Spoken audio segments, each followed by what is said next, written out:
Today, we are diving deep into a really fascinating question. What happens when a virtual world, one where real money is on the line, just pulls the plug on a project? We're going to look at this wild announcement from the game Entropia universe, where the company had to clean up a huge failure, and let me tell you, the player community had a lot to say about it. So let's start with a big question right up front. Imagine you've put your own hard-earned cash into a digital asset, something that's supposed to grow or pay you back, and then one day, poof, it's gone. The project is dead. What's the company supposed to do? What do they owe you, if anything? Well, that is the exact situation these players found themselves in. Okay, let's get right into the thick of it. This whole story kicked off with a single forum post that landed like an absolute bombshell. And there it is, straight from the top, the CEO of MindArc. On September 17, 2018, they just dropped the news. ComPet is done. There was no gentle wind down, no, we're phasing it out. No, this was a full, complete, hard stop. So you're probably asking, why this sudden shutdown? Well, the official announcement was pretty blunt about the business reality of the situation. Here's how it went down. They'd done this big overhaul of the game in late 2017. They launched a huge marketing campaign in early 2018 to get people in, and it just didn't work. The numbers weren't there. They even hired an outside firm to look at it, and the verdict came back, this thing is a sinking ship. The model was, in their words, not sustainable. And honestly, the reaction from veteran players? Perfect. This quote from Old Alpha just nails it.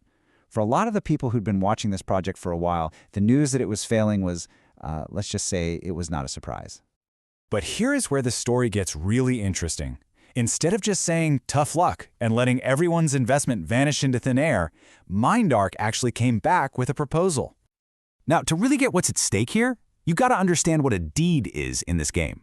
This isn't just a cool-looking sword or a fancy outfit. No. You buy these deeds with real cash, and in return, you get a weekly payout from the game's revenue. It's basically like owning a tiny piece of stock in a virtual company. It's a high-risk investment right inside a video game. So what was the offer? It was a swap. MindArc told players they could exchange their now worthless ComPet deeds for a completely different asset, Arcadia Moon deeds. These were tied to an active, functioning part of the game. And the mechanics were pretty simple. You take 5 of your old, dead deeds to a specific character in the game, and you trade them for 2 of the new, working Arcadia Moon deeds. The most important part of this whole deal is that ratio, 5 for 2. So what did that 5 for 2 trade actually mean for your wallet? Well, the players did the math fast. The original ComPet deeds sold for somewhere between 100 and 120 PED. That's the in-game currency which is tied to the US dollar. This new offer effectively valued those same deeds at just 24 PED each.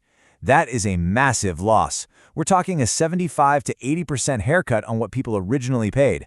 Ouch. As you can probably guess, an offer like this split the community right down the middle. So first, let's look at the people who were actually pretty happy about it. You had some folks, like user Dombath here, who basically saw this as a clean, respectable business decision. You know, fair play. They're taking responsibility, drawing a line in the sand, and letting everyone move on. And then you had this perspective from Big Pimping, which is really interesting. They made the point that, hey, this was a high-risk startup investment. And in the real world, when those fail, you usually get absolutely nothing back. So from that point of view, the fact that MindArc offered anything at all was seen as a pretty generous move, way more than they expected.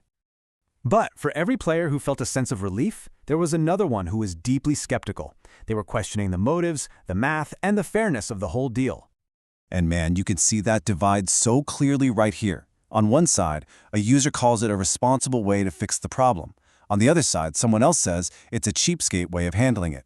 It's the exact same set of facts, leading to 2 completely opposite interpretations of what the company's responsibility was. Then there was this fascinating counter-argument from T79X. Their point was that by offering this bailout, MindArc was actually rewarding a bad investment. Think about it. Instead of letting the market do its thing and letting people who made a bad bet take the loss, the company was swooping in to save them with a different, working asset. It's kind of a wild thought. And all of this led to the biggest question of all. Who was actually paying for this deal? The announcement was totally silent on this. Did MindArc use its own money to buy these new deeds from their partner developer, Arcadia Studios? Or, and this is what a lot of players suspected, was that partner being forced to just give up their assets to help clean up MindArc's mess? It It was a huge unanswered question hanging over everything. And of course, a big corporate decision like this never happens in a vacuum. It created all sorts of ripples and unexpected problems throughout the entire game world. Right away, people started asking, hey, wait a minute, what about the other investors? See, there were these stable owners who had also put money into the ComPet system. Their investment was now worthless too, but this exchange offer didn't include them at all. They were just left out in the cold. And the side effects just kept popping up. Smart players realized they could go buy the now worthless ComPet deeds on the auction house for super cheap and then flip them for a profit using the official exchange. Other people complained that they'd have to travel all the way across the virtual universe just to make the trade. And that old speculation just wouldn't die. Was this whole thing just a clever backroom deal to help Arcadia Studios get rid of their own deeds that weren't selling? So in the end, that's what we're left with. Was this a truly responsible move by a company trying to do right by its investors? Or was it a cynical, cheapskate way to sweep a failure under the rug, maybe while helping out a business partner at the same time? The community was torn, and honestly it leaves you wondering where that line between good business and real responsibility actually is, especially when a virtual economy has very, very real consequences.